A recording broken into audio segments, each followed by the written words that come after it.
Shalom Bapak Ibu Saudara. Shalom. Terima kasih untuk kehadiran Bapak Ibu lagi pada siang hari yang panas ini.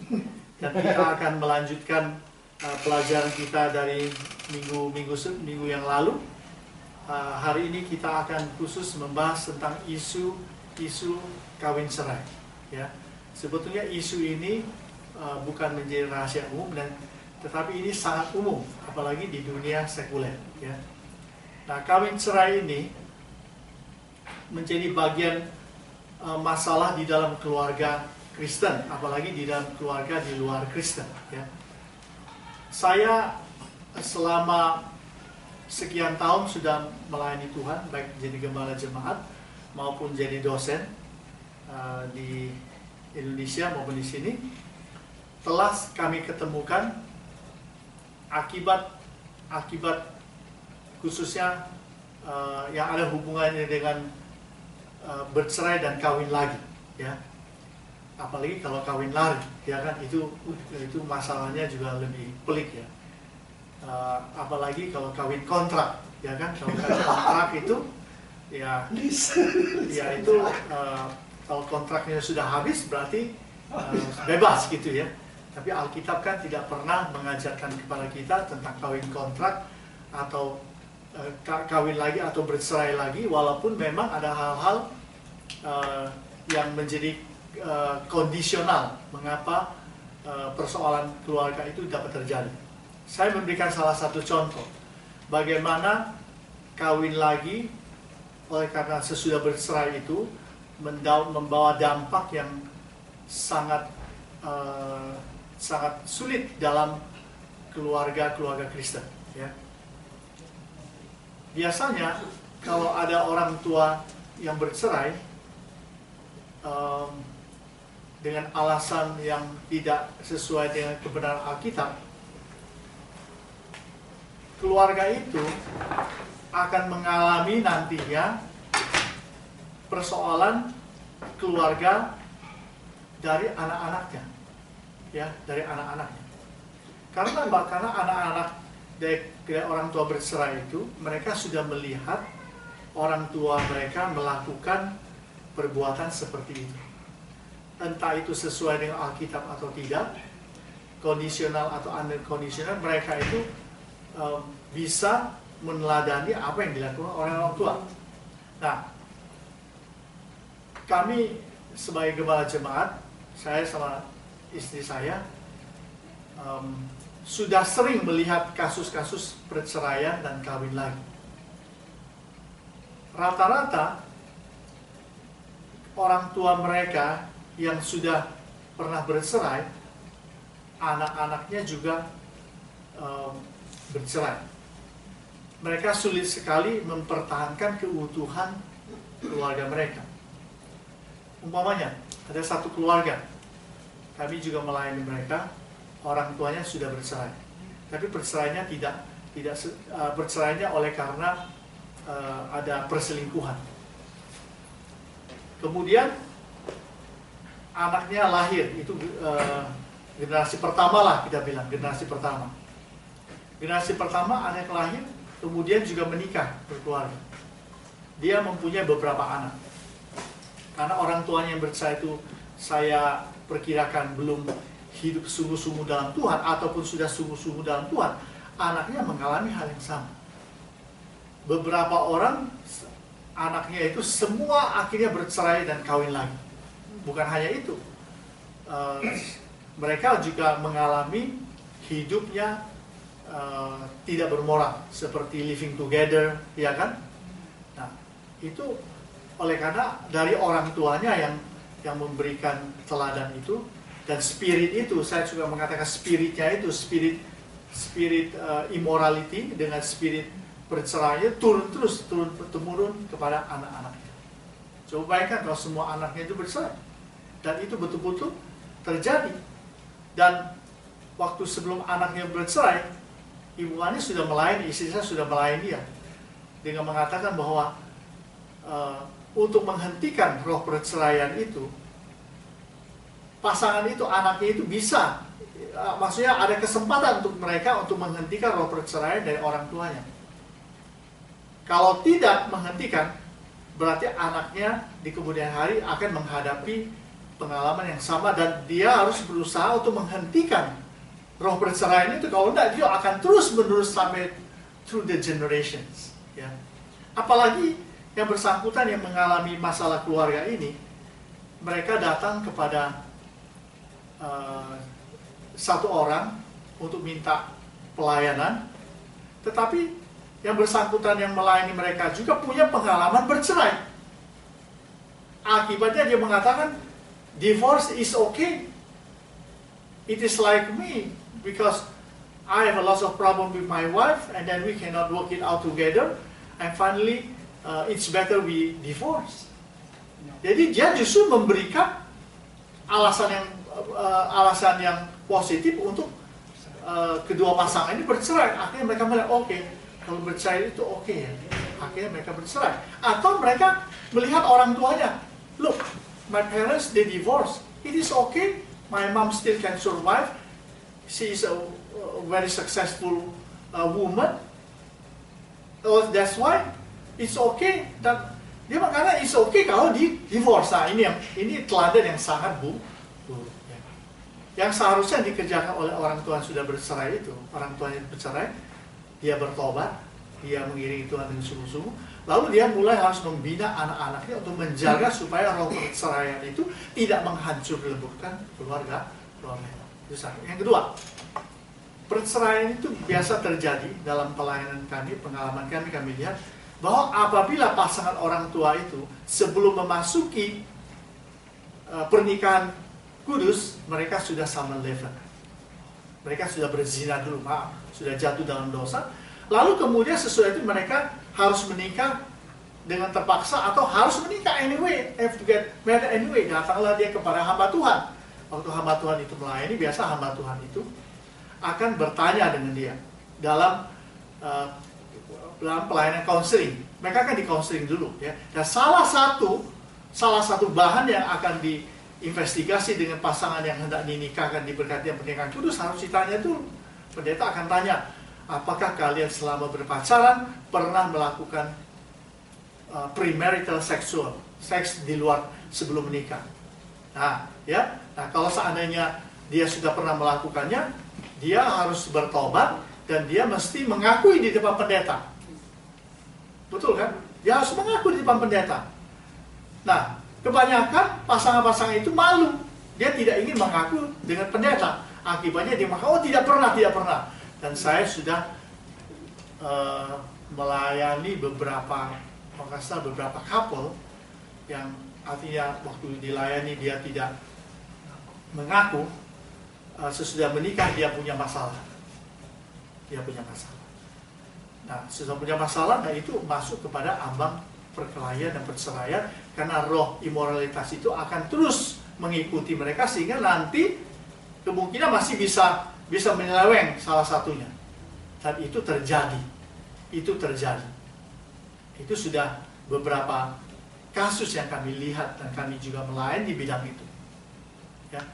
Nah, tapi kita harus mengerti, itulah resiko bagi orang yang sudah melakukan premarital seksual. Kalau dia mau bertobat sungguh-sungguh, dia mau datang ke gereja beribadah menjadi anak Tuhan, dia harus menghadapi apa? Apa yang dia hadapi di gereja? Apa? Peraturan gereja. Peraturan gereja harus dihadapi. Nah, peraturan gereja itu kadang-kadang serem kan, ya kan? Nah, orang yang sudah sama level datang sama saya, dia sudah tahu kan, kita sudah tahu, oke, tapi memang mau berubah dan mau bertobat. Nah, peraturan gereja kita mengatakan bahwa sebelum Anda menikah, Anda harus dipisahkan dulu untuk membuktikan bahwa Anda tidak lagi melakukan hubungan seksual atau sama level itu. Kalau Anda tidak lakukan itu, baru kami akan memberkati Anda berdua di depan jemaat atau hanya di tempat yang lain. Kalau Anda mau diberkati di depan jemaat, berarti Anda harus mengakui dosa Anda di hadapan jemaat dengan mengatakan bahwa kami berdua sudah pernah melakukan hubungan seksual, tapi kami bertobat, kami sudah dilayani, kami sudah bertobat, kami sudah tinggalkan itu. Nah, di sanctuary itu baru dia boleh diberkati karena itu peraturan gereja. Kalau seandainya tidak mau tapi tetap bertobat, oke, tapi pemberkatan nikahnya bukan di sanctuary di depan di gereja, tapi di tempat lain, entah di rumah atau di tempat pesta, betul kan? Tapi bukan di gereja. Nah, ini merupakan isu yang sangat tajam juga dalam pelayanan Kristen, khususnya dalam pelayanan untuk keluarga Kristen yang akan menikah, dan cerai dan lain-lain. Nah, saudara lihat bahwa inilah seringkali terjadi kesulitan-kesulitan yang dihadapi oleh pasangan mau menikah, sehingga kadang-kadang mereka tidak mau mengaku. Nah, tetapi kita juga harus mengaku ada gereja juga tidak mempunyai peraturan seperti ini. Dia langsung pokoknya orang yang sudah jatuh dalam dosa, pokoknya asal dia bisa melayani, dia mau mengasihi, dia mau mengampuni, ya sudah. Kemudian atau supaya bisa menambah anggota gereja, atau supaya gereja itu bisa diterima, disenangi oleh semua orang, supaya orang ini tidak meninggalkan gereja, akhirnya diberkati anyway. Anda harus tahu, biasanya pasangan yang seperti diberkati di gereja, entah dia bohong atau tidak, atau gereja yang sembarangan membawa pasangan lalu dinikahkan tanpa menjalankan disiplin, orang yang sudah melanggar peraturan, melanggar moral, maka keluarga itu akan menghadapi kesulitan di kemudian hari. Ya, jadi bukan berarti tidak ada resiko, tidak ada konsekuensi. Tapi yang satu tadi saya mengatakan bahwa harus mengikuti peraturan gereja, itu konsekuensinya juga ada, betul nggak? Tetapi konsekuensinya berakhir pada waktu dia harus membuka diri di hadapan Tuhan, di hadapan jemaat, dan kehidupan dia akan datang menjadi lurus, menjadi baik, ya kan? Tapi orang lebih memilih yang mudah, yang menutupi kesalahan daripada harus membuka kesalahan di hadapan Tuhan di dalam jemaat. Nah, saya mengatakan ini bukan saya menakut-nakuti, tapi ini adalah pengalaman pelayanan kami sekian tahun, sudah kami lihat betul. Sudah kami lihat, kami alami betul. Biasanya yang melakukan pelanggaran sembarangan seperti itu melakukan premarital seksual sebelum menikah dan tidak diakui, lalu kemudian hidup dalam bercerai, dan risikonya sangat menyedihkan.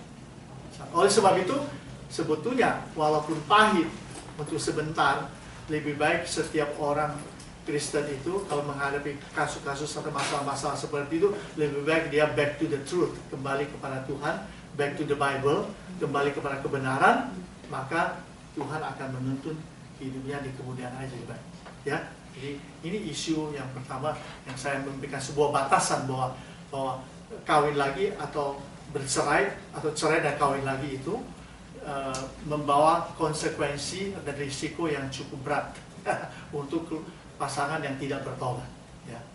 Nah, walaupun nanti kita membahas ini di dalam kawin lagi oleh karena bercerai, itu ada syarat-syaratnya, seperti yang dikata, ada guidance-nya seperti yang dikata Alkitab, supaya hidup keluarga Kristen itu menjadi baik, ya, utuh, dan nama Tuhan dipermuliakan. Mari kita lihat isu tentang kawin cerai. Ya.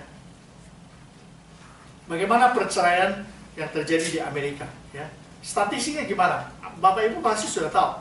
Orang mengatakan 1 out of 3 marriages in the United States ended with divorce. Itu memang betul. Ya. Di Amerika 50% orang menikah itu bercerai. Current divorce statistic in the US is estimated at 50%, 50%. Ya. Data ini mungkin tidak akurat, ya. Tetapi orang-orang reform, the American for Divorce Reform memperkirakan 40 bahkan 50% orang yang sudah menikah berakhir dengan perceraian, dan terus menerus proyeksi ini memang kelihatannya agak stabil gitu loh, ya. Nah, pada umumnya 50% semua orang di Amerika ini yang menikah bercerai. Ya, bercerai. Ini terulang sekali lagi terus. Mereka yang berumur di bawah umur 20 tahun, di bawah umur 20 tahun, berarti ini masih muda ya, remaja ya. Kalau di kalangan perempuan 27,6% bercerai, laki-laki 11,7%. Ya, cukup banyak. 20 tahun ke atas sampai umur 24 tahun. 36%. Hampir 30% yang perempuan, laki-laki 38%, itu semua setengah. Ya. Di atas 25 tahun sampai 29 tahun, nah sudah agak kurang. Ya, 16%, 16,4, 22,3. 30 hingga 34 tahun. Nah, kalau kita melihat di sini, sebenarnya yang makin muda menikah itu makin banyak yang lebih bercerai, karena mungkin pernikahannya diakibatkan oleh emosi, karena insiden-insiden, ya kan? Oleh karena ingin memang cepat menikah atau didorong oleh orang tua, atau memang menikah harus terpaksa, sehingga umur yang di bawah umur 20 tahun ini perceraian justru gimana? Coba kita lihat. Untuk divorce statistik dalam presentasi khususnya dalam first marriage, pernikahan pertama, marriage end in divorce 60-67%. Itu baru menikah pertama, berarti seperti yang tadi 50%. Kemudian second marriage berarti sudah menikah, bercerai, lalu menikah lagi. Juga sama. Ya kan? Lebih banyak. Yang tadi 40 sampai 45 sampai 50 ya, salah saya baca. Kemudian yang kedua 60 sampai 67%. Third marriage lebih banyak lagi. Dan itulah yang saya sebut the spirit of divorce. Itu terus dia diburu oleh roh perceraian. Seperti gaya hidup orang Hollywood. Anda biasa satu aktor sudah menikah cerai udah berkali-kali, itu menjadi sebuah gaya hidup, apalagi karena didukung oleh kepercayaan dalam Christian Science, ya kan? Anda sudah tahu, saya tak perlu mengungkap siapa namanya di Christian Science itu, dan itu tak lama kemudian sudah punya cerai sudah, ya kan, mungkin istrinya sudah 4 dan sekarang masuk yang kelima. Tak lama juga ini karena paham keagamaannya, imannya seperti itu. Pak, ya. Mas, yang sebelumnya ini second marriages. Yang sebelum, nah ini maksudnya under 20 years old married-nya atau orang-orang yang untuk umur sekian yang married yang under banyak? 20 years old. Ya, under 20 years old. Anak orang-orangnya di bawah umur 20 udah menikah. Ya, Ya, berarti kalau lamanya married itu. Maksudnya 30 sampai 34 tahun itu maksudnya setelah married umur 30 sampai 34 itu adalah masa-masa banyak yang 8,5 atau maksudnya marriednya di atas umurnya antara umur 30 sampai umur di atas 30. Bukan lama marriednya. Bukan waktu marriednya umur sekian. Waktu marriednya Ya, itu. waktu muridnya. Kan di bawah under 20 years old kan. Berarti kalau semakin umur 39 tahun marriednya semakin stabil. Iya, karena sudah makin dewasa. Ya, karena ini kalau seandainya ini sudah menikah 20 tahun, dia tidak tulis age. Ini harus tulis periode. Ya, ini kan age. Ini saat menikahnya. Saat menikahnya umurnya segitu. Makin muda menikah, konsekuensi untuk bercerai makin besar.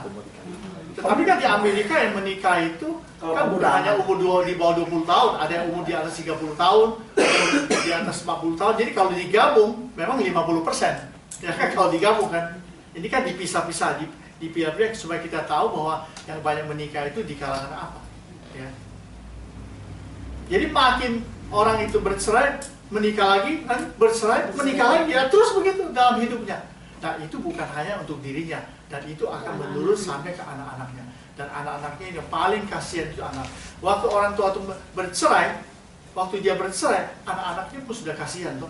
Anak-anak akan kehilangan orang tua, biasanya sama-sama tuh. Tapi sekarang papanya sudah tidak sama-sama lagi. Kalau itu dipegang, anak-anaknya ditanggungkan kepada sang ibu. Terbaliknya juga begitu, kalau ayahnya itu yang handle, ibunya tidak ada, berarti anak-anak saya tanya where's mom, itu kasihan. Saya sudah lihat di dalam pelayanan kami sampai hari ini ada seperti itu. Dia sebagai single father yang punya 2 anak. Coba bayangkan, dibawa ke gereja, lalu kadang-kadang 2 anak ini harus ikut ibunya kan, nanti kadang-kadang ikut bapaknya bisa ngambil atau ibunya bisa mengambil kan, itu kan perjanjian agreement di pengadilan ya. Nah, Anda tahu. Population all adults, semua adults ini di US ini 35% sudah pernah bercerai. Nah, ini number of interviewnya 33.792 couple. Orang Kristen nasional, ini orang Kristen KTP. Orang Kristen nasional Kristen, orang Kristen KTP. 33% di antara mereka sudah pernah cerai. Orang Injili, Kristen, orang Kristen Injili 26% sudah pernah bercerai. Lalu kemudian non-evangelical born again Christian 33%. Lalu kemudian ada yang born again juga, ini ketutup ini.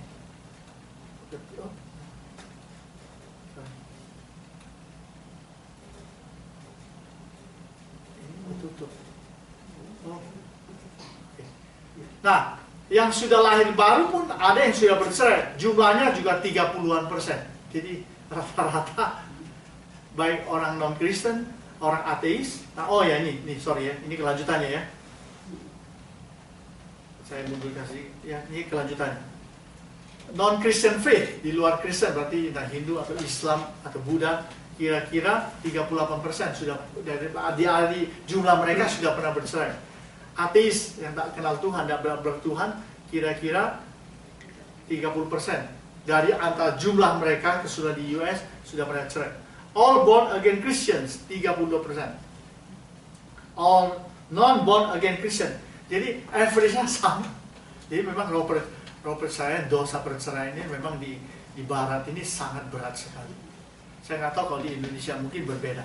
Kalau di Indonesia itu kan tradisi budaya mereka sangat kuat tentang hubungan keluarga, sehingga perceraian itu tidak lazim seperti di Barat. Kalau Barat itu faham liberal, ya kan, faham yang sangat setiap orang punya sikap atau sifat individualismenya sangat kuat sekali, independennya, berdikarinya sangat kuat, sehingga kalau bercerai mereka nggak ada problem, mereka bisa kerja, mereka bisa menghidupi diri sendiri, ya kan? Nah kalau di Indonesia juga ada terjadi perceraian di dunia ketiga. Kebanyakan juga ada hubungan sama agama. Umpamanya Islam mengizinkan cerai dan kawin lagi sampai beberapa istri, umpamanya salah satunya. Ya kan? Sedangkan kalau Kristen itu kan perceraian itu merupakan sebuah masalah yang besar.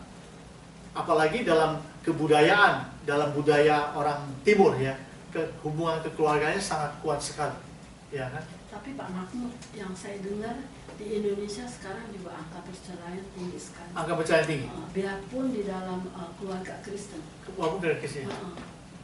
Ya, lingkungan di Indonesia, di dunia ketiga, Asia sudah berubah. Kemajuannya sudah luar biasa. Orang sudah lebih bebas. Pengaruh Barat sudah masuk. Dulu orang-orang yang memiliki kelemahan homoseksual, lesbian, transgender, biseksual itu sedikit. Tapi sekarang sudah open, sudah lebih terbuka, sudah tidak malu-malu seperti dulu kan masih malu-malu, ya kan?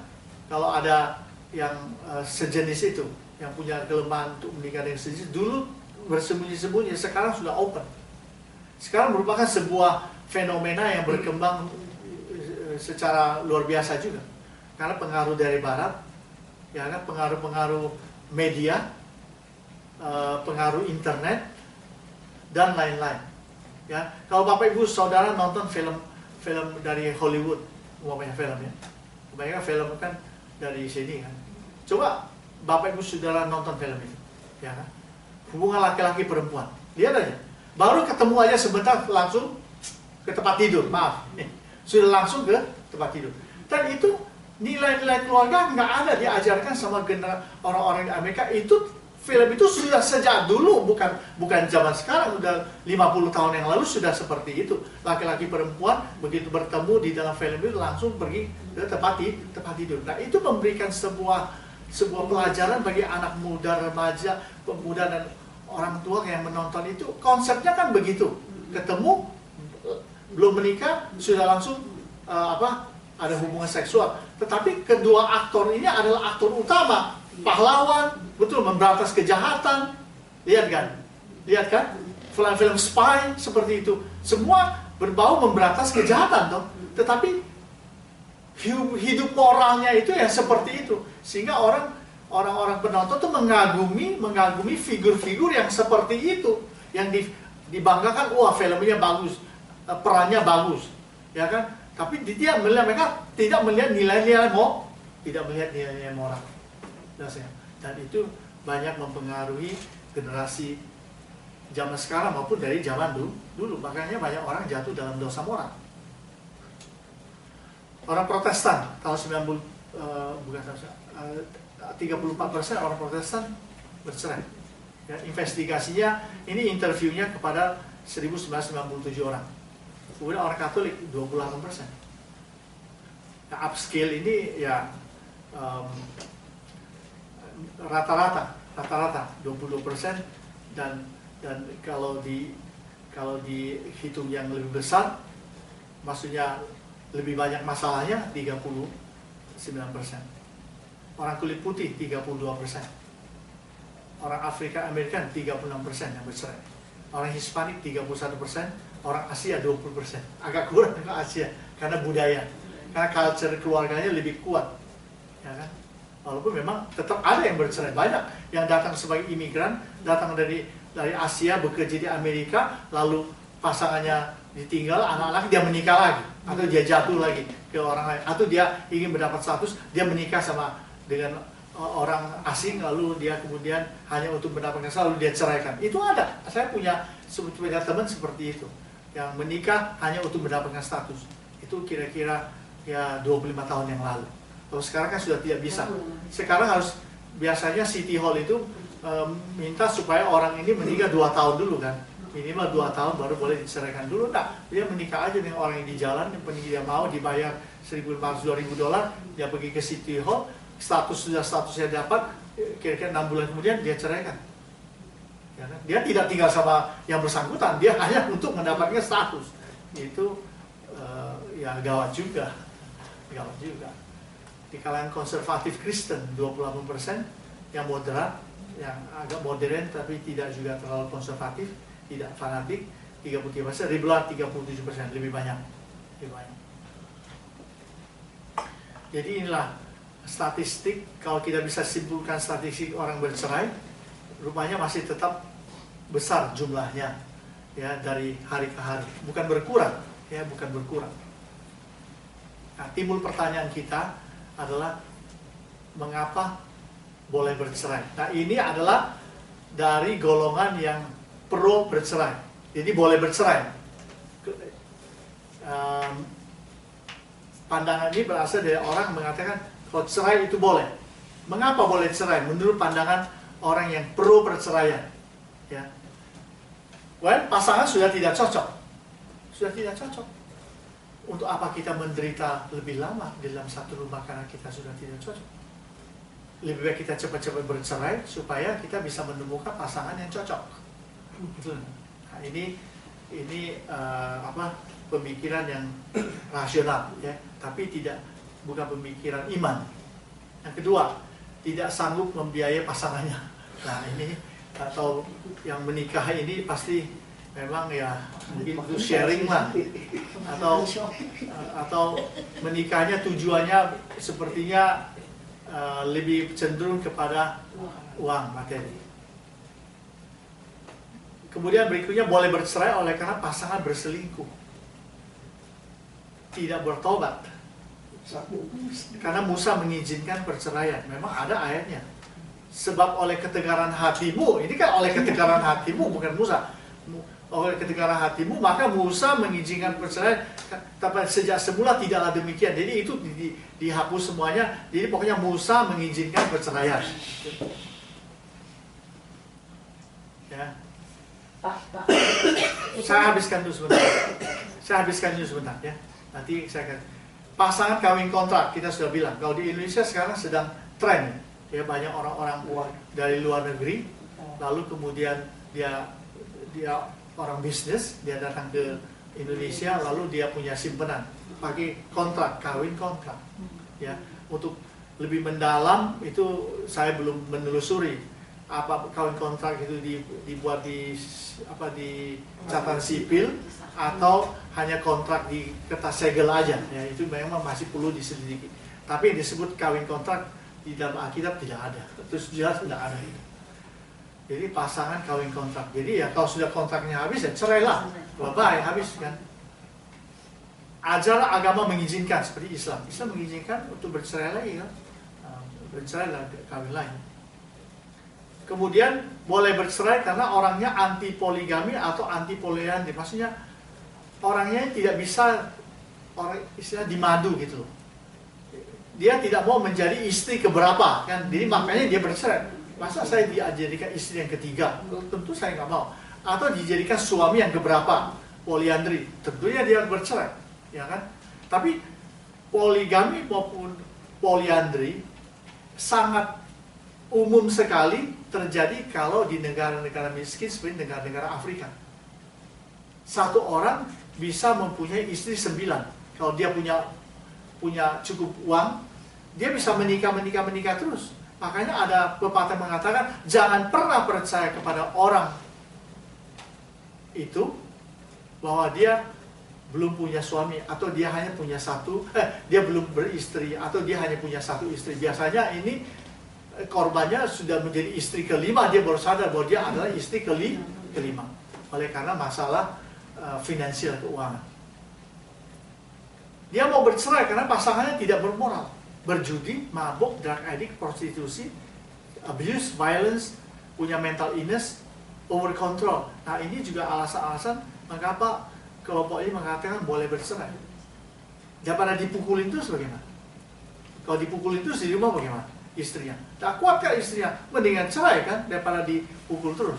Nah ini hal-hal yang masih normal. Saya punya pengalaman juga melihat orang yang mempunyai pasangan seperti itu. Dia menikah baik-baik, lalu kemudian sudah punya anak satu masih kecil, rupanya ketahuan bahwa pasangannya atau suaminya itu drug addict. Wah, ini tahu sini kalau drug addict.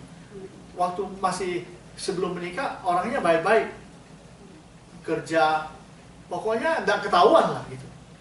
Rupa-rupanya sesudah menikah tak lama ketahuan bahwa dia ini adalah orang yang kecandu obat-obat terlarang. Akibatnya apa? Akibatnya keberadaan fisiknya seperti itu. Lalu kemudian dia kepengen obat itu terus.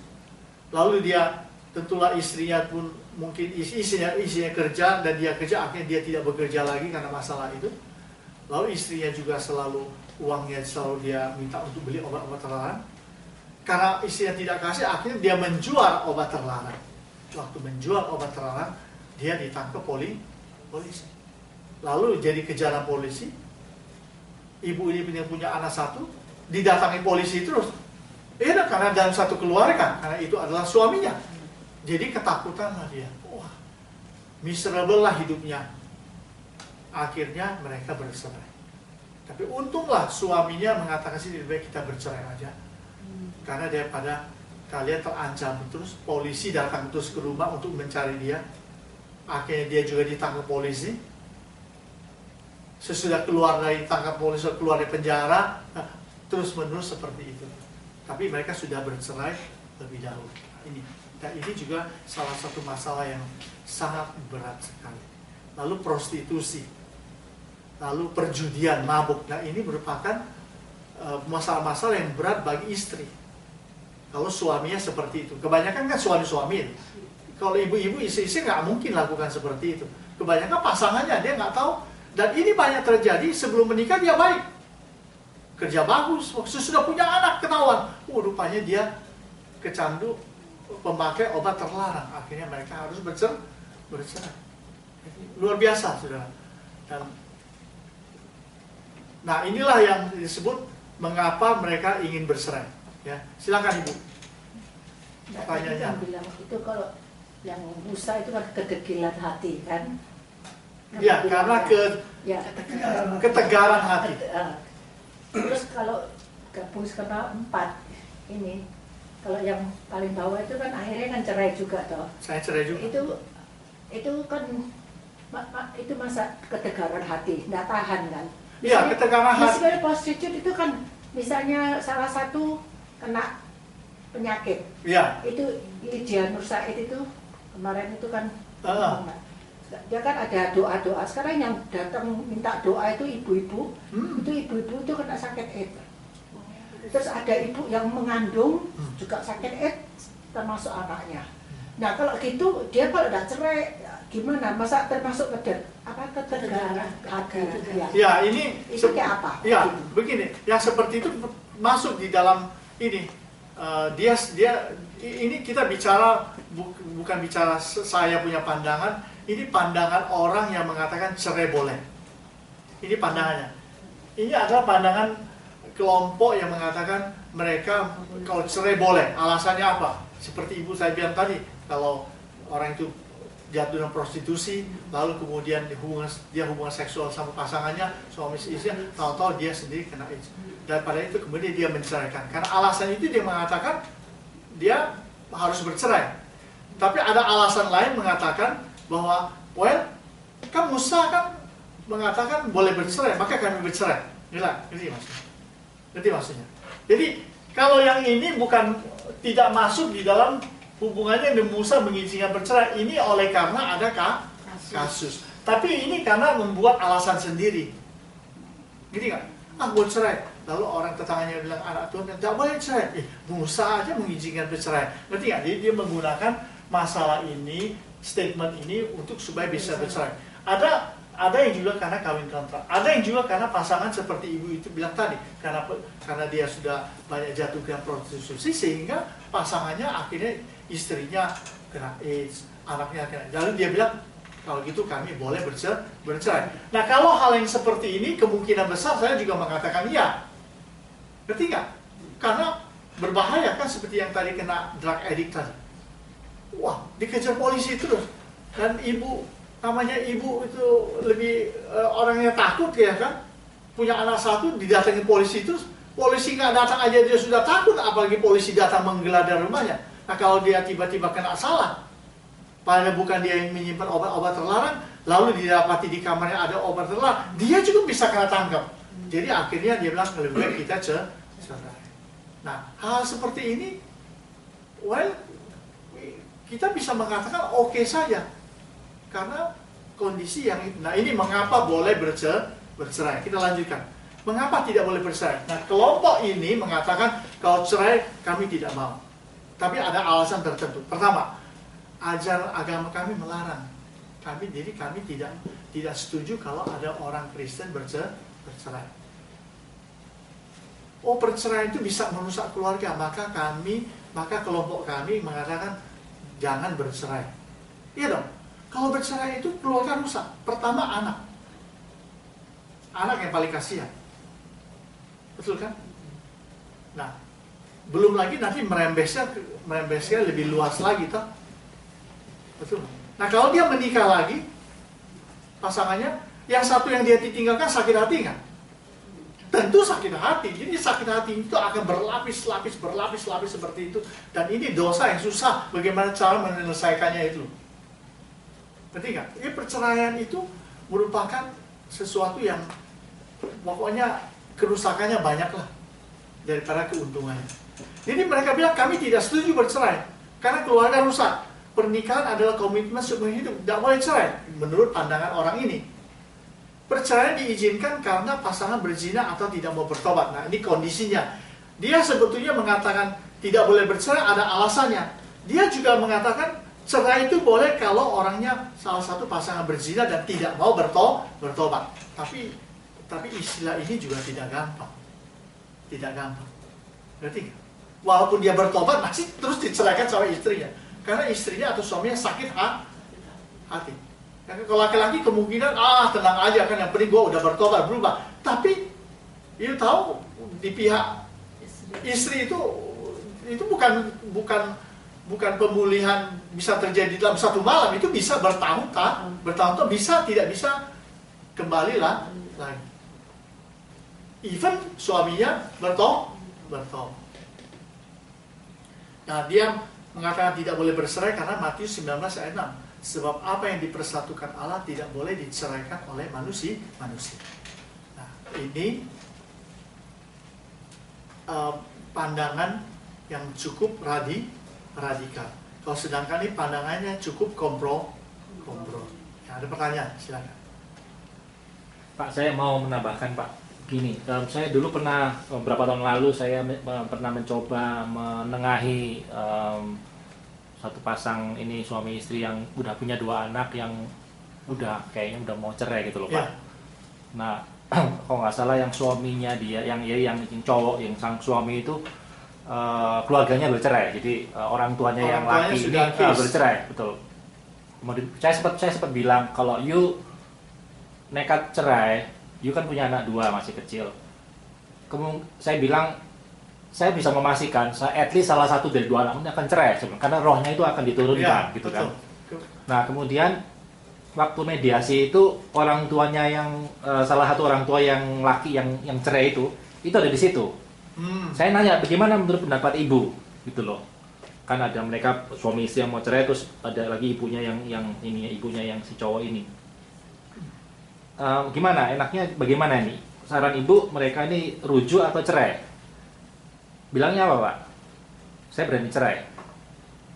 Saya kaget. Terus saya jadi ingat, ya mungkin ini loh Pak, salah satu efek dari orang-orang cerai. Jadi roh cerainya itu masih ada, dia lebih berani cerai daripada berani rujuk gitu loh. Iya, betul, karena dia sudah mengalami kan. Udah pengalaman cerai, jadi ya cerai saja, pengalaman. jangan rujuk. Karena dia punya pengalaman cerai, bukan pengalaman rujuk gitu Ya, loh. walaupun pengalaman cerainya juga menyakitkan, tapi lama kemudian dia merasa ada benefit kan. Ya kan, ada keuntungan dari bercerai dengan pasangannya. Itu saya ulangi berkali-kali Pak. Are you sure? Iya, saya lebih berani cerai daripada anak saya ini rujuk gitu. Ya, karena dia Udah. merasa kalau rujuk itu akan membuat hidup mereka miserable, menderita. Lebih baik bercerai karena dia sudah alami. Nah, inilah kelemahannya. Jadi behaviornya, dosanya itu menurun. Ya kalau kita ngomong roh percaya menurun itu lebih kedengarannya sangat radikal, maksudnya kedengaran sangat apa itu berbau spiritisme. Udahlah, maksudnya dosa perceraiannya itu kebiasaan keinginan itu menurun. Anak melihat teladan atau orang tua malah menganjurkan seperti. Betul, saya juga menambahkan begini waktu itu. Kalau saya bilang main cowok ya, kalau you kan tahu orang tua you cerai gitu kan.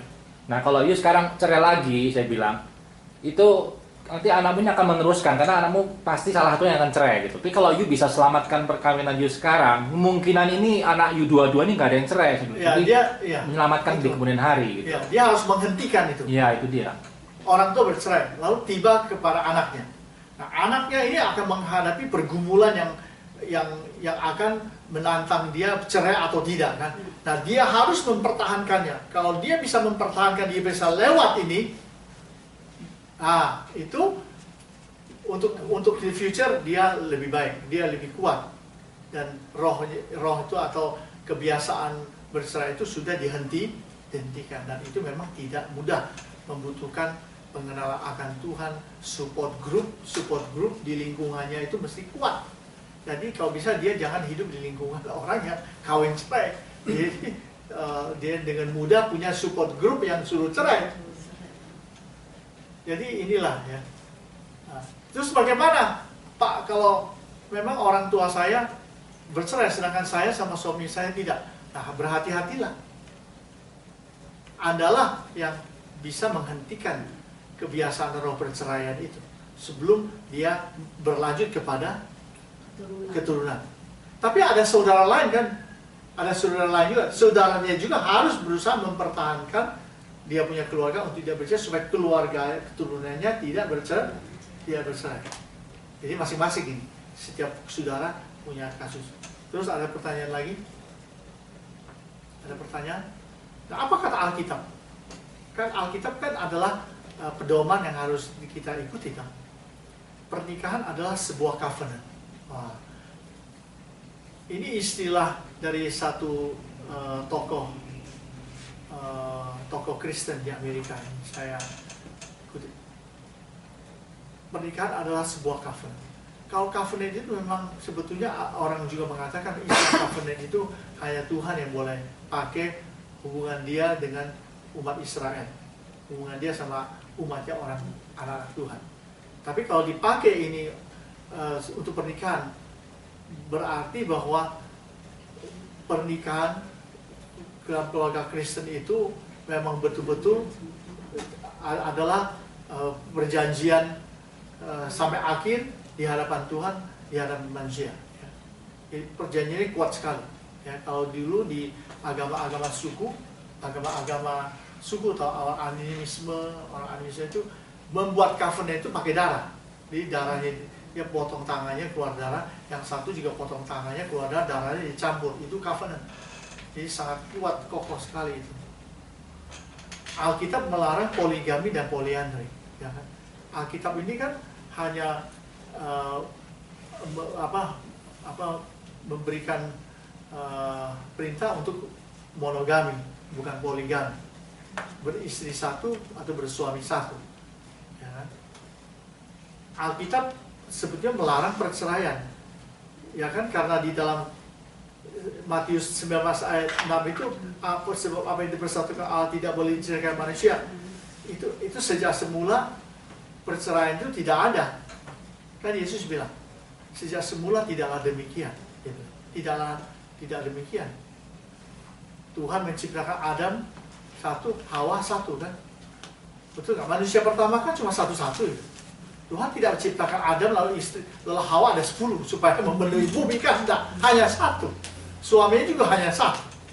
Jadi poliandri, poligami itu dilarang oleh Alkitab. Alkitab melarang perceraian. Ya kan? Kenapa Tuhan itu melarang perceraian? Ya karena yang diciptakan cuma satu-satu tuh. Betul kan? Tuhan kan sudah terkasih. Adam punya istri cuma satu, ada Hawa. Berarti kedua orang harus hidup sampai mati. Berarti tidak boleh bercerai. Kalau bercerai kan cuma satu-satu, gimana bercerai? Jadi ya itu secara waktu ciptaan mula maka seperti itu. Kita kan cuma satu, cuma manusia, kita cuma ada 2 dalam dunia ini kan. Bagaimana kita bisa cerai? I need you and you need me, kan begitu kan? Jadi sejak semula Tuhan itu sebenarnya sudah memberikan pemikiran dan mental yang seperti kebetulan kepada manusia sebelum jatuh dalam dosa, bahwa kalian ya menikah cuma satu kali, seumur hidup istri atau suami cuma satu.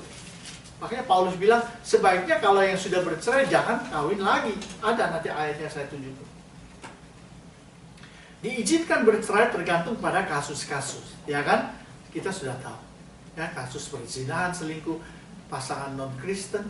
Nanti kita akan ketemu. Kasus kematian, kalau sudah ada yang meninggal, berarti boleh meninggal lagi. Nanti kita akan melihat, ya. Apa kata Alkitab dalam 1 Korintus 7 ayat 10-16? Nah, ini Paulus punya pandangan. Kepada orang-orang yang telah kawin,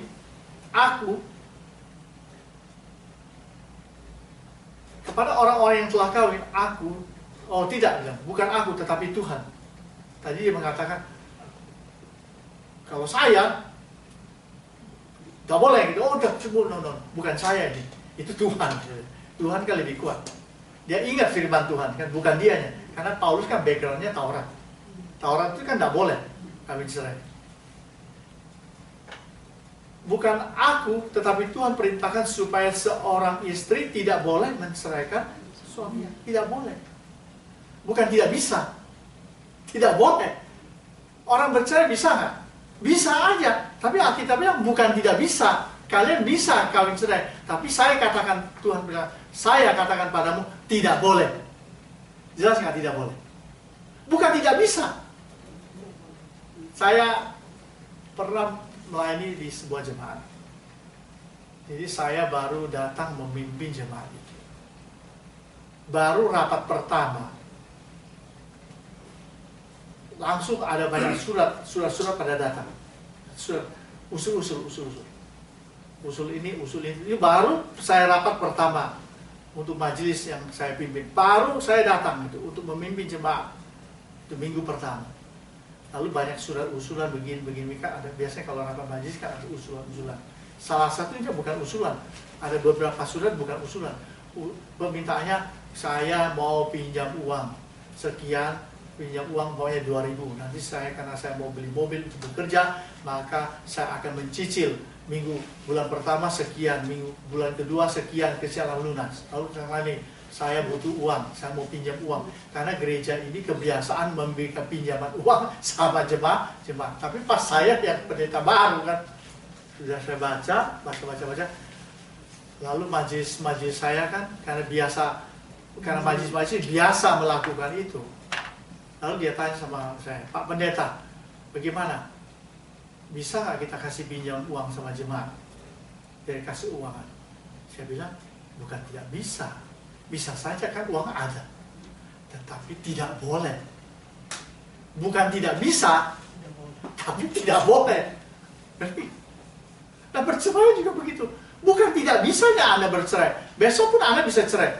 Tapi Alkitab mengatakan tidak boleh. Mulai hari itu tidak ada orang lagi pinjam uang di gereja. Jadi kita harus tahu yang mana yang boleh, yang mana yang tidak boleh. Alkitab tidak mengatakan bisa atau enggak. Semua orang bisa jadi pembunuh kan? Tapi kan tidak boleh. Itu menjadi sebuah statement yang keras sekali, bahwa itu tidak boleh bercerai itu adalah sebuah keharusan, kewajiban, bukan hak. Kalau hak kan orang boleh bercerai, boleh tidak. Itu hak, that's your right. Ke Amerika kan begitu. Human rights issue.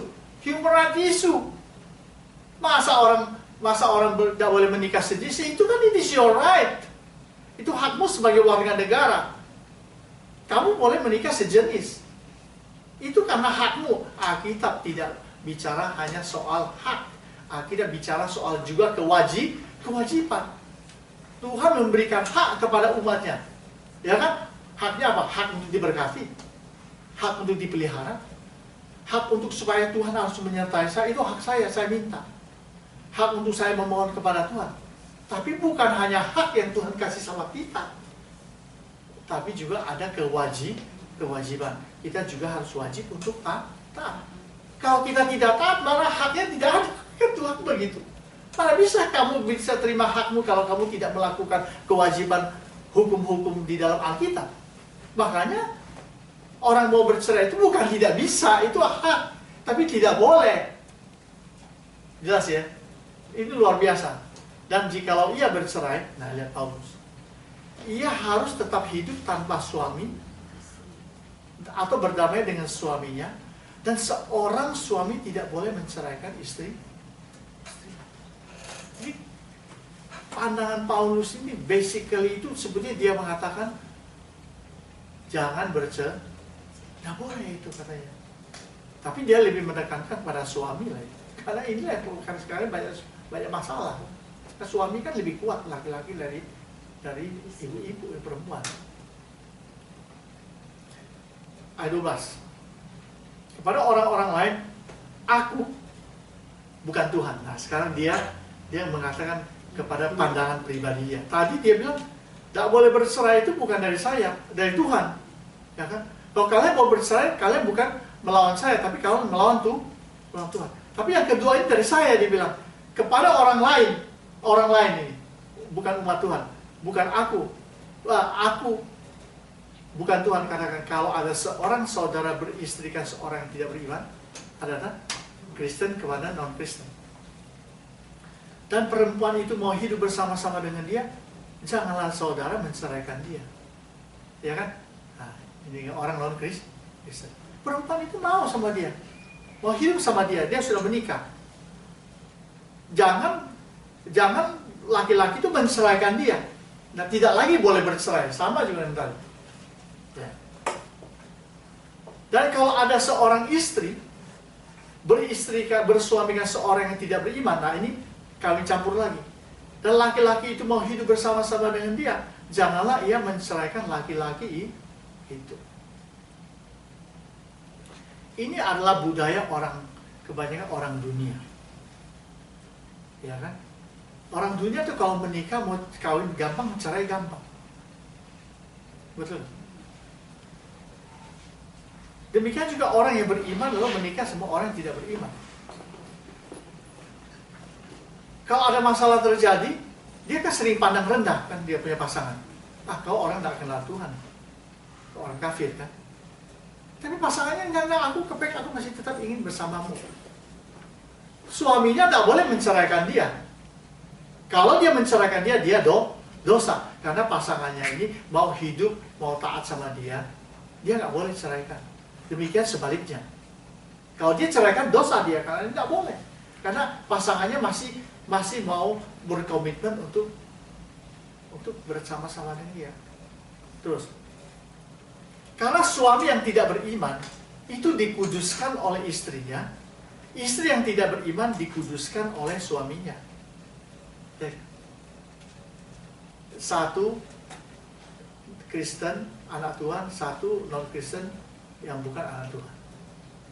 Suami ini menguduskan istri non Kristen, istri menguduskan suami yang non Kristen.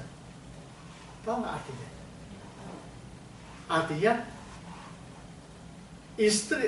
istri yang beriman kepada Tuhan dapat membawa suaminya yang tidak mengenal Tuhan datang kepada Tuhan. Itu artinya mengudus. Ada chance dong untuk memenangkan dia bagi Kristus. Walaupun jalan semula sudah keliru. Demikian juga suaminya. Suaminya anak Tuhan, istrinya bukan anak Tuhan. Suaminya punya chance untuk menguduskan istrinya, yaitu membawa istrinya datang kepada Tuhan. Tapi Pak Makmur umumnya itu boleh dihitung ya, sepasang suami istri yang istrinya tidak beriman atau suaminya tidak beriman, salah satunya itu bisa membawa suami atau istri kepada Tuhan, itu susah sekali, berat sekali. Betul. Banyak yang gagal. Banyak yang gagal, tapi malah mereka hilang akhirnya. Betul, saya percaya itu banyak sekali. Tapi juga ada yang berhasil membawa pasangannya kepada Tuhan. Ada jemaat saya begitu, dia bawa suaminya yang non Kristen, kemudian sekarang sudah jadi anak Tuhan, sudah saya baptis lagi. Bisa dihitung. Oh iya, tentu. Lebih banyak yang gagal daripada yang berhasil. Tapi itu possible. Jadi pandangan Paulus ini dia orangnya bijaksana sekali. Artinya ya sudahlah kalau sudah menikah dengan orang non Kristen, kan sudah terlanjur orang bilang. Kan tidak bisa datang hamba Tuhan, bisa tidak bisa dong. Lebih baik dilanjutkan, tetapi dilanjutkannya dengan cara-cara yang alkitabiah. Jadi pihak yang beriman ini dia harus lebih kuat kan. Dia harus lebih kuat dari orang yang tidak beriman. Kalau dia lebih lemah dengan orang yang tidak beriman, berarti dia di bawah. Makanya kalau ada pasangan memang nekat mau mencintai seorang pasangannya non Kristen yang tidak beriman, maka dia sendiri harus tanya, yuk mampu nggak? Kamu punya iman untuk menangkan dia?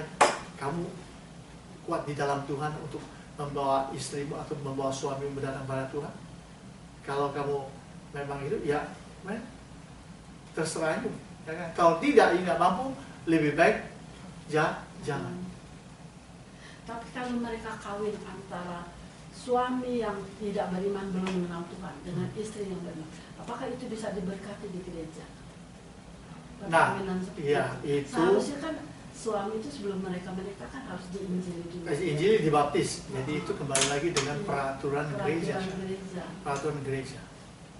Jadi itu isu yang tidak gampang. Itu adalah isu etika yang mesti diselesaikan bagaimana caranya sesuai dengan peraturan yang ada.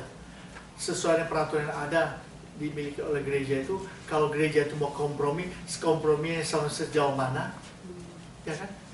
Kalau dia tidak mau kompromi sejauh mana? Karena kasus-kasus seperti ini kasus yang tidak gampang yang akan dihadapi oleh gereja dari tahun ke tahun. Pak, saya pernah dengar pendeta khotbah di Lake waktu itu kan ya, kita dengerin. Dia bilang begini, pokoknya kalau mereka belum kawin, pendeta tuh bilang jangan kawin. Kalau memang dengan non-believer, tapi kalau sudah terlanjur jangan diceraiin begitu. Ya, dia cerai itu maksud Paulus. Iya. Kalau sudah terlanjur jangan diceraiin, ya sudahlah, tetap dilayani, tapi mereka bukan diberkati oleh pendeta. Pendeta itu sendiri tidak memberkati dia, tapi terlanjur mungkin dia menikah di Las Vegas atau menikah di saya punya jemaat begitu, dia diberkati di gereja lain. Kalau saya tidak bisa memberkati karena peraturan gereja mengatakan dua-duanya harus baru dalam Tuhan, saya harus baptis mereka. Begitu. Dan lebih dari itu, dalam konseling itu banyak hal yang perlu dibicarakan. Pasangan suami istri yang mau dinikahkan harus punya agreement. Harus punya agreement. Bukan asal langsung, ayo oke, Tuhan mengatakan kamu jodohmi kamu kamu hidup beberapa hari baru, oke kita barukan, bukan gitu. Itu harus ada agreement juga. Saya belajar dari pemberkatan nikah yang saya lakukan dengan jemaat saya dari tahun ke tahun. Susah saya melihat hidup mereka, bagaimana berjalannya, banyak hal yang baru yang saya temui. Makanya sekarang kalau saya mau sebelum saya mau memberkati satu pasangan, sudah saya layani hampir selesai, dan mereka berdua harus mempunyai MOU. Oh. Berdua, MOU-nya berdua, bukan hanya di hadapan Tuhan. Itu kan penting. Iya. MOU berdua mesti ada, karena mereka berasal dari latar belakang karier yang berbeda, betul nggak? Hidup yang juga berbeda, lalu ingin bersatu. Kalau dengan iman bisa bersatu, tetapi di dalam praktek lapangan sesudah berkeluarga beda. Karena Alkitab itu tidak menjelaskan secara mendetail. Kan enggak.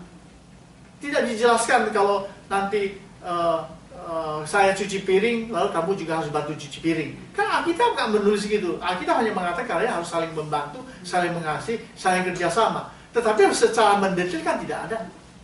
Ada nggak Alkitab mengatakan, nanti kalian berdua harus punya satu rekening. Nama kamu sama dia satu rekening. Kalian harus kerjasama. Kan nggak ada. Alkitab hanya memberikan prinsip-prinsip rohani. Tetapi seringkali pasangan itu tidak memahami prinsip rohani itu hanya seperti sebuah peraturan yang mati aja. Pokoknya sudah lah, yang penting kita buka. Tahu-tahu yang praktis itu mereka tidak mengerti. Alkitab tidak ngomong, Alkitab ngomong tapi tidak dijelaskan. Betul nggak? Mau punya anak juga itu mesti bicara. Itu kan punya MOU. Oh, iya. Ada budaya yang kalau punya anak perempuan dia tidak suka. Dia tidak suka punya anak perempuan. Anak perempuan pertama oke, sayang. Anak perempuan kedua, ketiga perempuan terus. Saya mau laki-laki. Nah, itu ada hubungannya sama budaya. Dan ini mesti ada juga suatu agreement, nggak gampang. Pegang uang aja. Siapa yang mau pegang uang nanti kalau sudah menikah? Itu perlu MOU. Bukan hanya perlu ayat firman Tuhan. Ayat firman Tuhan, hendaklah engkau bersatu kan. Tapi checking account tidak bersatu. Kalau di sini memang saya lihatin teman-teman saya, suaminya sendiri, istrinya sendiri. Kalau bayar rumah mereka split. Nah, oke. Seringkali itu juga oke dan tidak ada masalah. Tapi seringkali itu menjadi sebuah masalah besar di kemudian hari. Contoh, saya punya teman satu. Dia orang India, istrinya orang bule. Itu kejadiannya tahun 91. Berapa tahun yang lalu? 29 tahun yang lalu. 30 hampir 30 tahun. Berapa? 23 tahun yang lalu. Oh, sorry, 23 tahun yang lalu. Karena pacaran kan sudah lama tuh, sudah bertahun-tahun pacaran. Karena satu seminari kan.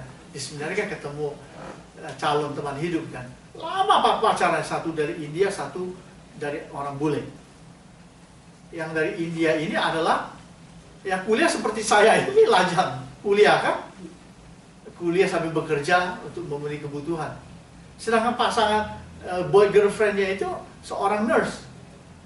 Gajinya 1 jam $29. Dia kerja sama saya, kami kerja di kampus kan biasa itu, kerja di kampus. $1 cuma 1 jam cuma $5. Pasangannya $29. Beda kan? Beda. Orang India ini biasa kirim uang ke India. Karena kan butuh bantu dia punya keluarga kadang-kadang. Sedangkan ini tidak ada tanggungan. Lalu satu kali mereka ingin melangsungkan pernikahan. Lalu kemudian mereka duduk sama-sama. Yang pertama kali disentuh isu tentang keuangan. Lalu ditanyalah mereka.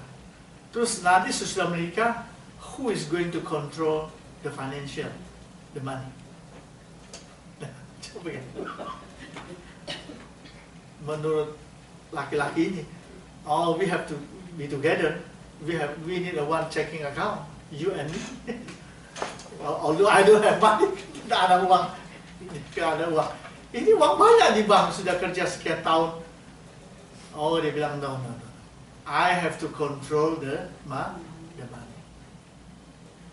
Oh ya nggak bisa dong, karena saya ini kita harus bersatu kan. Ya pakai Alkitab lagi kita harus bersatu. Apalagi nanti saya kadang-kadang saya kirim uang ke negara saya untuk membantu orang-orang miskin. Wah nggak bisa. Saya kerja karena saya pemasukannya, income saya lebih besar dari kamu. Kalau income kamu lebih besar dari saya, you control the money. Tapi karena income saya lebih besar dari kamu, I control the money. Nah, di situ sudah tidak ada kesepakatan. Akhirnya tidak jadi menikah. Nah, itu tindakan yang menurut saya cukup baik, walaupun ada hal yang negatif. Dia di pihak ini tidak mau di take advantage. Dia di pihak ini juga tidak mau kalau dia tidak menolong orang. Dia berpandangan bahwa dia ini akan mengasihi dia dengan sungguh-sungguh, maka kita kerjasama, kita bisa membantu orang. Dia bilang enggak. Dia lebih bersifat rasional, dia lebih bersifat perasaan. Amerika Barat kan rasionya lebih kencang. Kalau orang dunia ketiga, perasaannya lebih kencang. Siapa yang lebih gampang tersinggung habis itu? Siapa yang lebih gampang tersinggung? Ya orang yang satu ini dia langsung tersinggung. Ya, langsung dia tersinggung. Masa kau jadi istri saya, tapi kau tidak percaya sama saya? Perasaannya sudah jalan, bukan rasio lagi kan? Kalau gitu kita tidak usah menikah. Jelasin.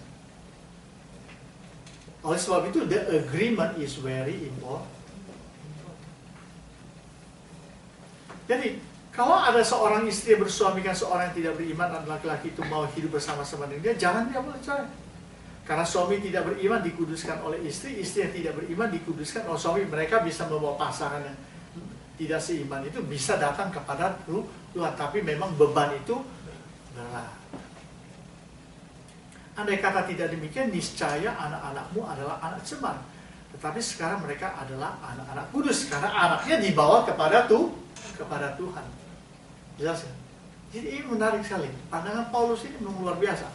Dia memberikan celah-celah kompromi yang baik. Artinya tidak menjustifikasi kalau gitu boleh bercerai. Enggak. Kalau sudah menikah, ya pokoknya mesti harus dilanjutkan.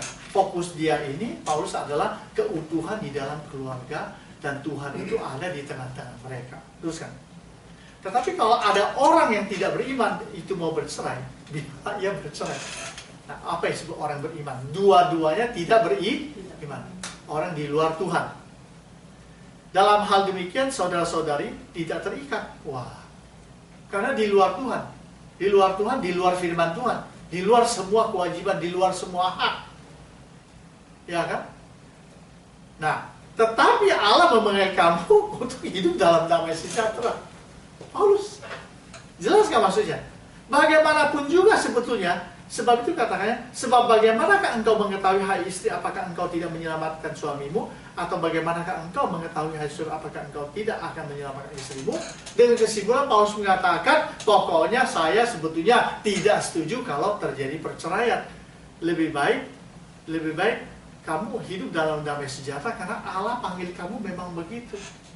Baik you orang Kristen ataupun non-Kristen yang beriman atau tidak, Tuhan panggil untuk hidup dalam damai sejahtera. Kan di dalam Alkitab kan ada dua mandate. Satu mandat budaya, satu mandat penebusan.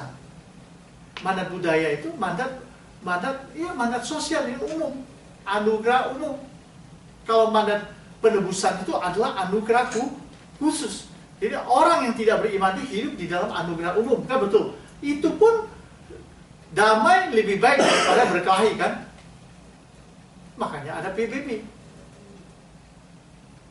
Kalau di dalam Tuhan, damai tetap lebih baik daripada berkelahi. Karena bercerai itu merusak dua-duanya. Membuat permusuhan, membuat dendam, membuat generasi berikutnya akan mengikuti. 1 Korintus 7 ayat 29.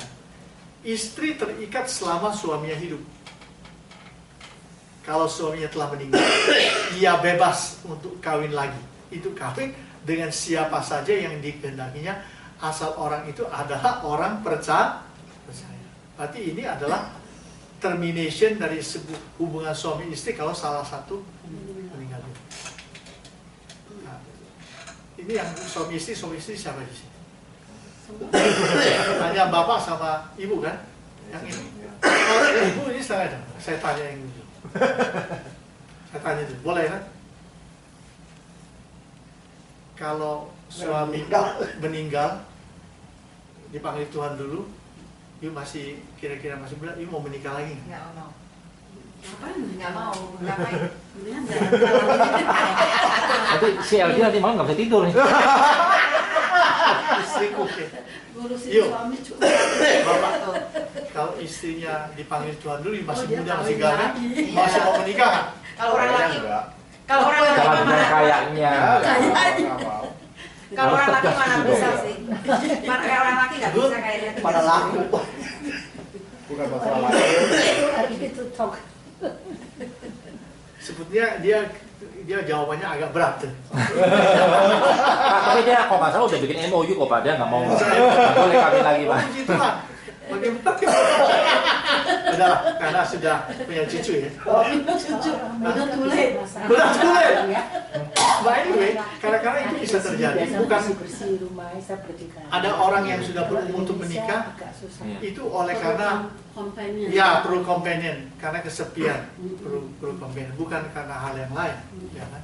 Hanya untuk berteman aja, teman ngobrol, teman apa itu bisa juga.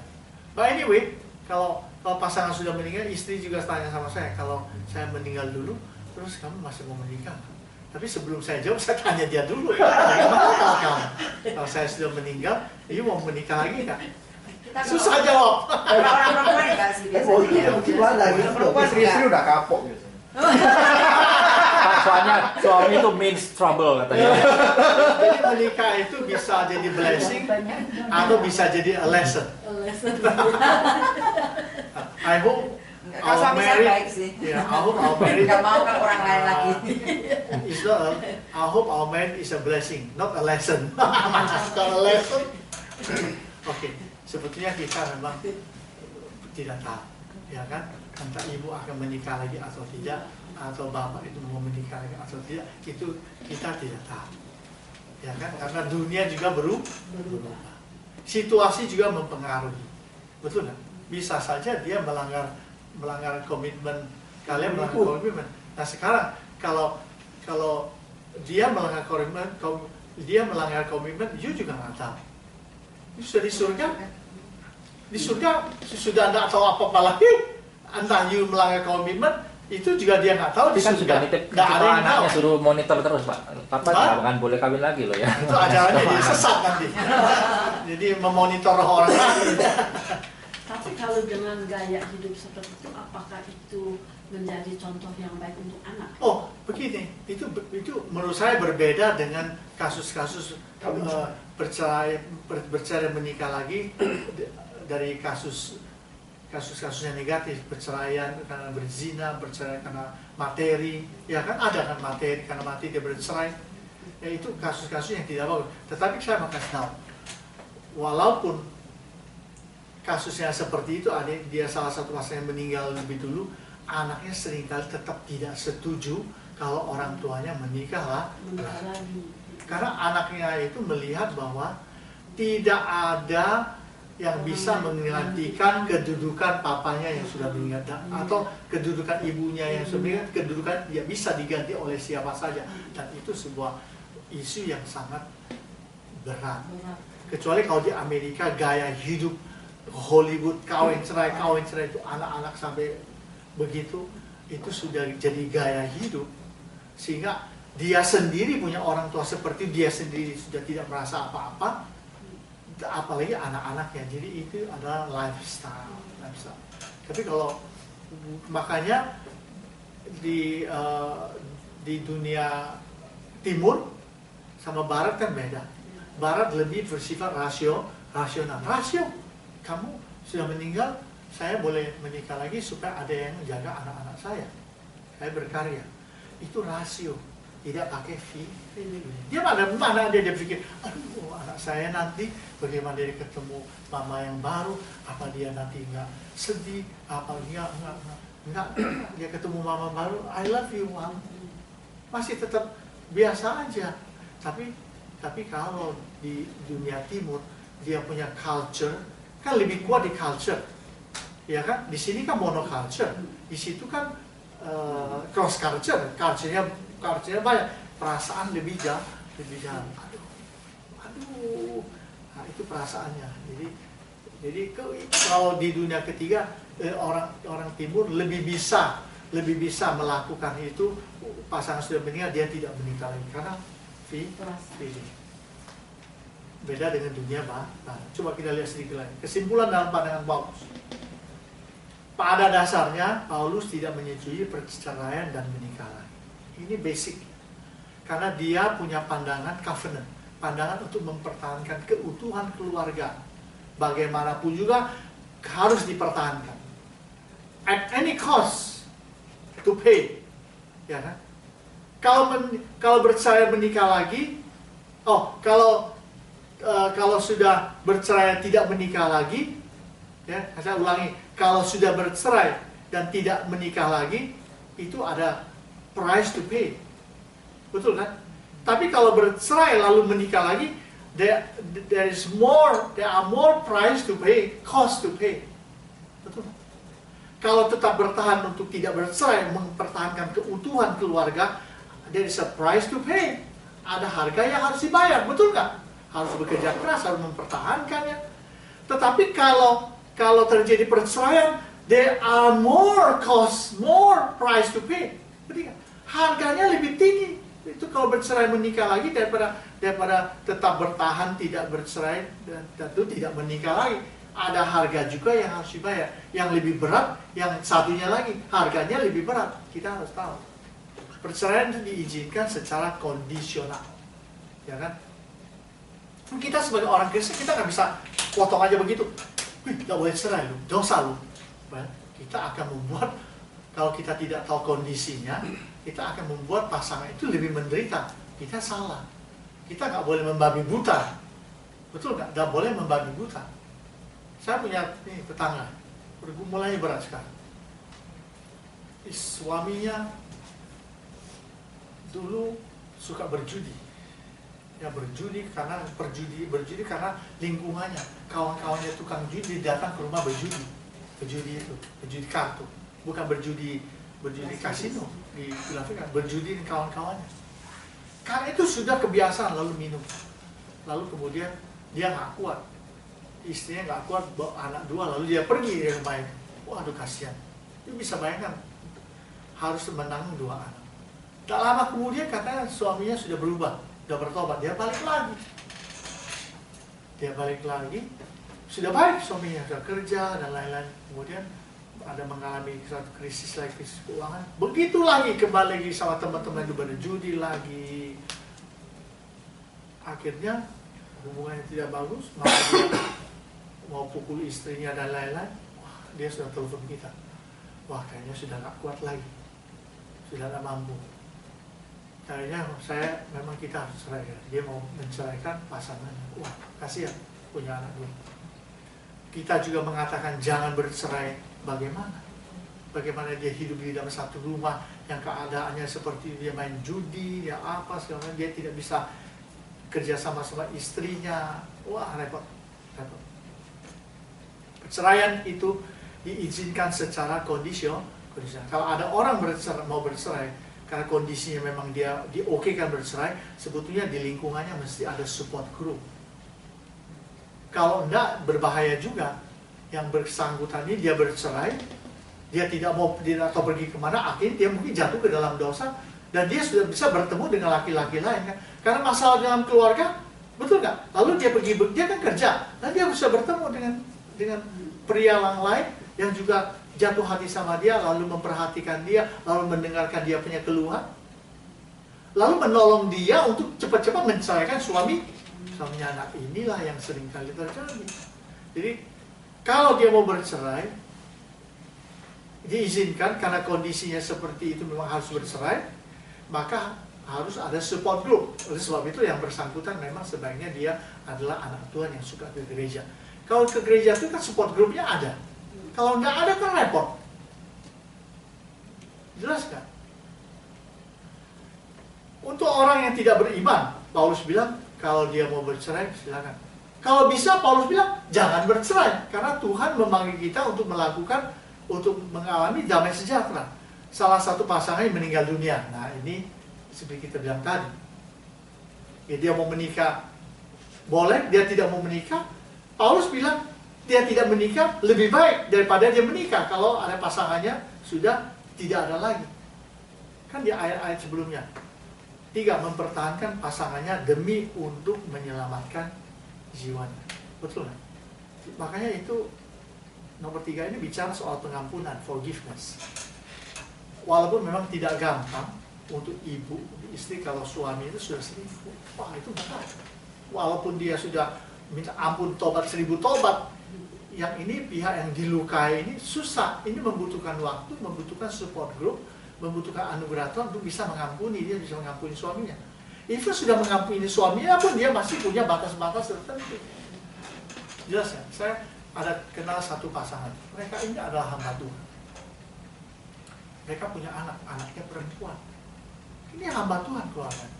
Rupanya laki-laki ini kepengen anak laki-laki. Wah, bagaimana ya? Sedangkan istrinya sudah tidak bisa memberikan anak laki-laki. Anak satu sudah tidak bisa lagi rupanya. Wah, ini dia punya tekadnya terlalu berat karena mungkin ada hubungan sama budaya. Anak laki-laki itu adalah yang lebih dihargai. Diceraikan soal istrinya gara-gara tidak punya anak laki-laki. Wah, bukan main ya. Menikahlah dia dengan perempuan lain. Perempuan lain itu malah tidak kasih dia anak apa-apa. Kawin lagi. Tidak kawin lagi dia. Akhirnya dia malah cerai juga sama perempuan yang kedua. Anaknya sudah besar. Kalau anak sudah besar kan cari papanya. Lalu ibunya kan masih hidup. Ibunya tetap bawa dia anaknya kepada suaminya yang dulu. Ketemulah mereka di rumah. Ya kan? Tetapi istri pertama itu sudah tetap tidak ingin kembali lagi. Jadi walaupun mungkin dia kepengen kembali lagi supaya bisa pelihara anaknya. Anaknya sudah besar, sudah mungkin sekarang sudah menikah. Dia tidak mau lagi kembali. Jelas ya? Itu perempuan sama laki-laki beda. Perempuan itu jalannya lebih banyak rasio, sedangkan Bukan perempuan biasanya emosi. itu perasaan. Perempuan lebih banyak perasaan berjalan, laki-laki lebih banyak rasio. Yang lebih banyak tersinggung kan perempuan, bukan laki-laki. Kan dia rasio, sudah. Ya kan? Itu banyak, kita tahu bagaimana hidup kita. Jadi begitu. Tapi Pak Makmur ya, di tempat kerjaan saya ya, itu memang apakah itu setiap perceraian itu akan terulang lagi. Tapi teman saya ini sih dia bukan orang Kristen sama sekali. Dia kehidupannya waktu dia zaman dulu itu seperti hippies. Jadi dia udah biasa living together segala macam. Akhirnya dia menikah. Benar dia tuh anak Dean dari Pasadena City College. Papanya tuh Dean. Akhirnya dia menikah sama satu orang. Dia punya anak. Dia punya anak 3 kalau nggak salah. Akhirnya dia cerai. Dia punya anak 1. Dia cerai, dia kawin lagi. Akhirnya yang kedua dia punya anak lagi, yang kedua cerai lagi, kawin lagi ketiga kali, punya anak ketiga. Tapi waktu dia kawin untuk yang kedua kali, anak yang pertama itu di-rape sama suaminya. Sampai dia itu anak saking frustrasinya sampai dia terlibat dalam gerak dan minum-minuman segala. Tapi setelah itu masuk EEE itu segalanya, dia sih udah recovery. Akhirnya dia menikah. Dia menikah sama satu orang. Anak yang pertama itu yang anak tiri, dia menikah, dia bercerai. Akhirnya dia kawin lagi. Nah itu kejadian dia waktu muda itu di rape sama papa tirinya, sekarang tuh terjadi ke anaknya. Sampai anaknya cantik padahal cucunya. Sampai anaknya tuh kabur dari rumah soalnya terlalu frustrasi. Yang saya kadang-kadang dia suka bilang gini sama kita, I don't know why is my life is so weird, my family is so weird. Tapi ya saya nggak berani injelin dia ya. Soal di kerjaan kan kita ada. Nggak boleh, nggak betul. boleh. Cuman ada satu teman saya yang bilang you have to go back to God. Tapi akhirnya mungkin ya dia dengar juga ya. Sekarang sih di akhir sampai satu waktu itu dia ketahuan ternyata dia tuh kena hepatitis C. Itu ketahuannya emang itu mujizat Tuhan ya. Dia tuh nggak tahu, tiba-tiba tuh di hospital kita suka dapat kayak selebaran gejala-gejalanya orang-orang yang kena hepatitis C. waktu dia compare itu ternyata hidupnya itu seperti apa yang di selebaran itu tulis, dokter tulis. Waktu dia periksa ternyata dia memang ada hepatitis.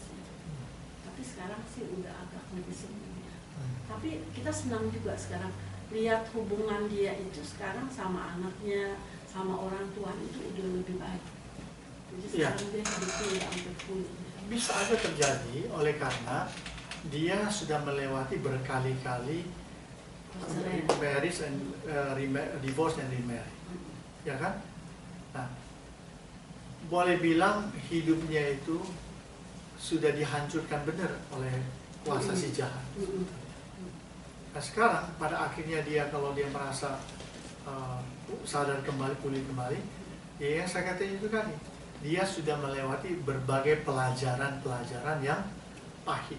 Sebab itu pelajaran itu menjadi pengalaman yang dia tidak akan ulangi lagi. Tetapi mutu hidupnya sudah berkurang. Jelas. Mutunya sudah berkurang, mengakibatkan dia untuk tidak bisa berdosa lagi kan gitu. Walaupun dia tetap orang berdosa kalau dia masih hidup di luar Tuhan. Demikian pun walaupun demikian dia kalau dia belum hidup dalam Kristus, dia belum terima Yesus, dia juga tidak selamat jiwanya. Jadi hidupnya itu sudah mess around, yang sudah boleh bilang sudah betul-betul damage, termasuk sampai ke anaknya. Dan dia belum melihat masa depan anaknya lagi. Dia kan belum melihat. Nanti dia akan lihat. Jadi belum selesai dia punya endeavor-nya itu. Pertualangan hidupnya belum selesai. Dari masalah belum selesai. Jadi itulah kasihan banyak keluarga yang hidup seperti itu di Amerika. Ya di banyak tempat lah. Karena dunia sudah dikuasai oleh si jahat. Jadi itu hal yang sangat normal yang terjadi. Ya kita hanya kita mengucap syukur untuk diri kita sendiri, bagaimana kita bisa mempertahankan hidup keluarga kita bersama Tuhan. Kan itu baik. Ya, jadi inilah yang saya simpulkan bahwa pada dasarnya Paulus pun dia seorang rasul, dia tidak menyetujui perceraian, entah itu dari pribadi dia sendiri, apalagi dari firman Tuhan. Sebenarnya kalau dia mengatakan oke bercerai, ada kondisi-kondisi yang tertentu. Tetapi bercerai dan menikah lagi harganya lebih besar yang harus dibayar daripada mempertahankan keluarga yang sudah ada di dalam gelombang untuk dipertahankan. Ada harga yang dibayar, harganya tidak begitu berat.